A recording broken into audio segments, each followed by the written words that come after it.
But the scriptures say a virtuous woman her price is above rubies. What is the strongest thing? Do y'all know? A woman.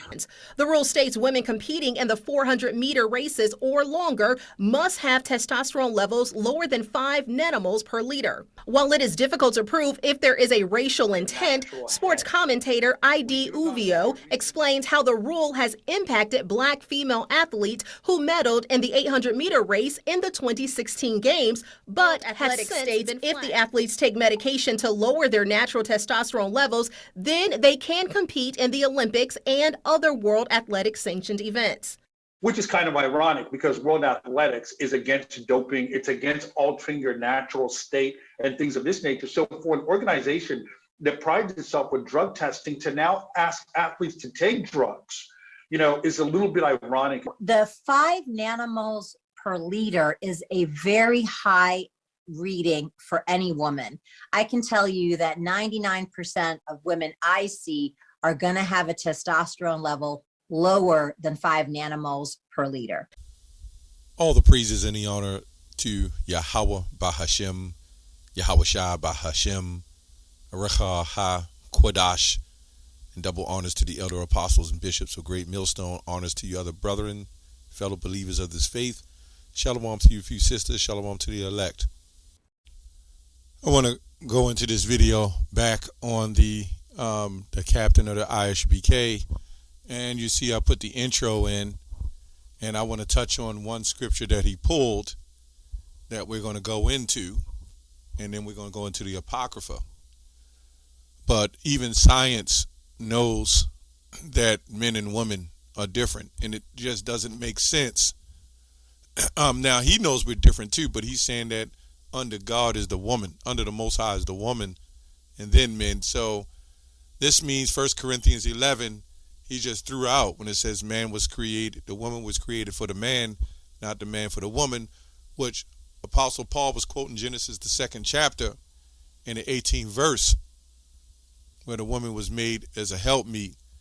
So these antics that these pandering Israelites are putting on are disgusting. Now, when you go into the key component that makes up men, to build muscle, strength, and everything else, is testosterone. Testosterone is a so-called chemical hormone that is created by the testicles, right? And that's how we get strength. Now, women, they say it's a serum of testosterone, but it's not technically testosterone, but it is a form of it, right? So they don't really create testosterone. In fact, they have such a low level of the so-called serum that imitates testosterone. This woman said it was 5 deciliters, which really it can be up to 15 in some women, right?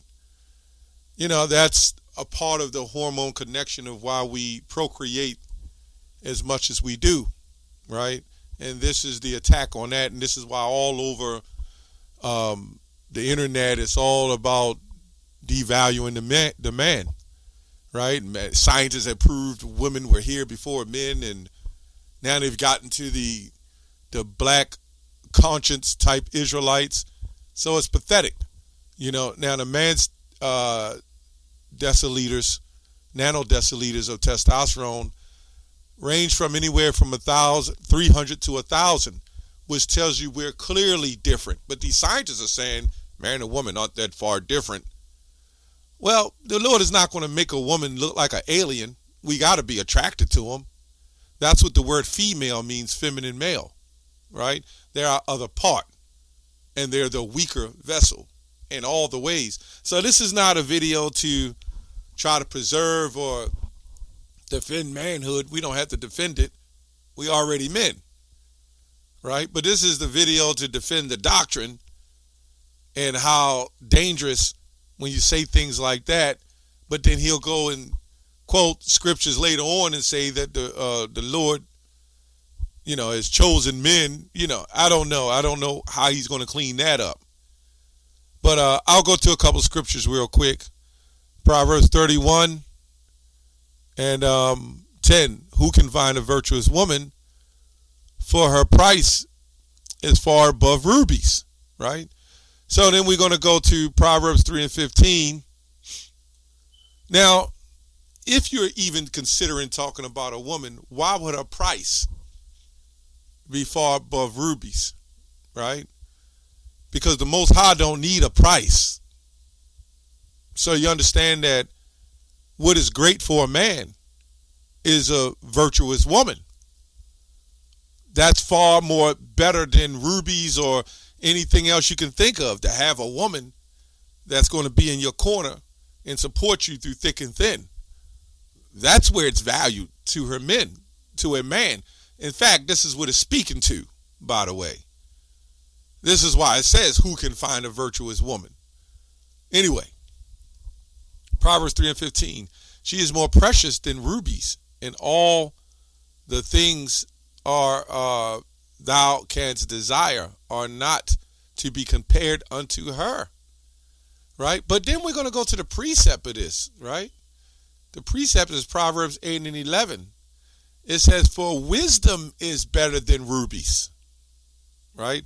So we can clearly see the word woman is just basically a feminine word, a delicate word, as wisdom, right? And all things that may be desired are not to be compared to it. So this man is literally taking the woman and putting her over the value of wisdom. And what does the scripture says? For knowledge is the beginning. The fear of the Lord is the beginning of knowledge. So it's kind of crazy how he just wiped wisdom out of the way, you know, and put the woman over that, which you can't. This is really what it's going into, right? So let's go to Proverbs 8 and 11. For wisdom is better than rubies, and all the things that may be desired are not to be compared to it, right? I guess I just read that. For wisdom are better than rubies. So when you go back to Proverbs 31, it says, the heart of her husband doth safely trust in her, so that he shall have no need of spoil. She will do him good and not evil all the days of her life. And this is exactly what it's going into, right? She would do him good with all the days of her life. This is what a virtuous woman is compared to. This is what it's talking about. I have no idea why he said that. He did quote Esdras that they was comparing the situation of how women was able to, use manipulation over men. That happened with Solomon, when he worshiped Ashtoreth, right? She riseth all while it is yet night, and giveth meat to her household, and a portion to her maidens. She considereth a field, and buyeth it with the fruit of her hands, and planteth a vineyard. She grindeth her loins with strength, and strengthen her arms. She perceiveth that her merchandise is good. Her candle goeth not out by night. She layeth her hand in the spindle, and her hands hold a distaff. She stretched out her hand to the poor, yea, she reacheth forth her hand to the needy. She is not afraid of the snow for her household, for all her household are clothed with scarlet. And you could just keep reading all this, but ultimately you get to the point, Sirach 26 and 14. A solid and loving woman is a gift of the Lord. That is another situation, is being more precious than rubies, right? But what's more precious than that is the knowledge and wisdom, understanding of the truth, right? The wisdom. But a solid and loving wife, right, is a gift from the Lord, right? A solid and loving wife is a gift from the Lord, and there's nothing so much worth as a mind well instructed, right? So Captain Tazariak says, where there's good women and there's bad women, right? All of Israel has been good and bad. But why did we get the punishment? Why did the Lord tell Huldah to go to the king and say, well, look, this is what's going to come, not to you because you did right in the sight of the Lord, but under you? Why was all these kings set up, right? And then they fell. The kings rose and the kings fell. Why did he send a son? Why didn't the Lord have a bunch of disciples, right? Why didn't he have 6 men and 6 women, right? And the apostles and hundreds of men and women, you know. Not that women wasn't following, not that women on a, you know, that's why Paul said male and female, you're all one. But this is, you know, this is not good for even a woman to think like that. You were put in a position, a particular role to follow and be in order. That's like taking something natural and making it unnatural. That's like taking your hands and putting it on your feet and putting it on your hands, and your hands on your feet. That's not the order it's supposed to be in. But guess what? That feet is the feet is the foundation that holds you up. It's an order, but there's nothing wrong with order. And I think that's what's going on here. These people have a problem with order. There's nothing wrong. That's why he said in 1 Corinthians 11, I set up the ordinances. Yahweh, Yahweh, man, women, children, pets, whatever you want to call it. Animals. There's always an order. But to do this and switch it, and this is why I put the clip in here, because you see the masculine vibration. And when you got guys saying things like this puts that kind of vibration on a so-called feminine woman that don't need to hear that. They don't need to think like that, man. I think it's disgusting. But when you're pandering, you're a panderlite. When you're a pandering panderlite, you'll do whatever it can to keep the money flowing in. And it was a comment left. Let me see if I can find that. It was a comment that some woman actually left. I think this is it. Let me see. It's by @heel627. It says, I hate hearing that from men like this. It's the most disrespectful form of pandering. It's 2 men, right? It was another clip with Nick Cannon and somebody else.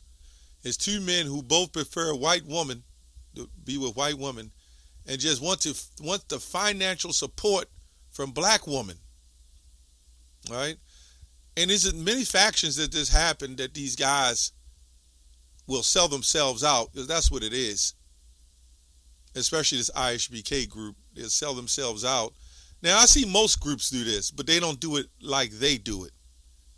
The IUIC, they do it in the manner of lifting up the sisters, and I guess that's all right, but, you know, you're bringing them all in, and they all wearing all these garments and fitted dresses and cleavages out on some of them. I think they start straightening that up, you know, by adding the women, trying to hustle the woman through that MK ultrasonic mind control. Now, us, we don't have to do that.